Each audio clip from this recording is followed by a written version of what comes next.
Happening today, the U.S. Supreme Court is set to vote on whether to take up Ghislaine Maxwell's appeal to overturn her federal sex trafficking conviction. She claims an agreement Jeffrey Epstein made with federal authorities that shielded him from prosecution should have covered her as well. Maxwell is serving 20 years in federal prison. Joining us now to discuss this and more, CNN's chief U.S. Supreme Court analyst, Joan Piskupic, and CNN legal analyst, Carrie Cordero. Joan, you first. This Maxwell appeals case is one of hundreds the justices will be making decisions on very soon. What does that say to you in her appeal, and what will we know if the justices take it? Sure. In fact, they're meeting right now, Wolf, looking at hundreds and hundreds of petitions were filed over the summer. And when I say that they're reviewing them, I'm using the word reviewing actually quite loosely because they get so many that they only actually discuss around their conference table a handful. So we're not sure whether they're going to just dismiss her appeal out of hand the way they do for the vast majority of them, or whether they'll grant it. And just to remind viewers of what it involves, the non-prosecution agreement will test whether it applies to just the Florida district, where Jeffrey Epstein was at the time, or all of the country, because Ghislaine Maxwell was actually prosecuted in New York. And in terms of timing, we could know as soon as the end of this week, or we could know in a couple different weeks, because the justices often will stagger the results of their conference hearing today. Yeah, good point. Carrie, how do you see the strength of Ghislaine Maxwell's case right now, and how do you expect the justices to rule? You know, she has a non-frivolous argument when it comes to her claim that the non-prosecution agreement should have covered her.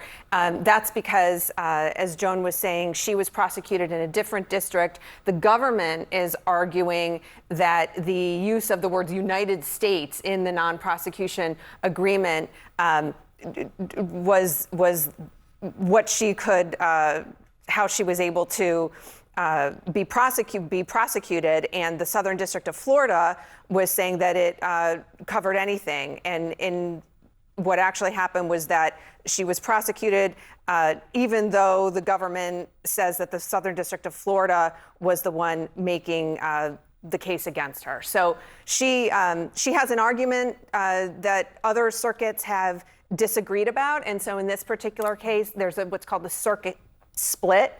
And so it's possible that the court will take it up, but there are some unusual circumstances about her particular case in the fact that she wasn't actually a party to the agreement herself. We'll see how the Supreme Court decides to deal with this. Joan, on another sensitive issue, the court is considering a major Trump appeal related to his executive order that would end what's called birthright citizenship here in the United States. If you're born in the United States, you're a citizen. What is the administration arguing, and when will the justices say whether they will actually take this case? Right. This is a much bigger deal, and the government's petitions were officially filed today. We got them on Friday, just showing they're laying out their case. Now, as some of our viewers will remember, there was a first chapter to this earlier this year when the Trump administration appealed all these lower court orders against President Trump's effort to end birthright citizenship. That's the idea that anyone born here, irrespective of the lawful status of their parents, automatically become U.S. citizens.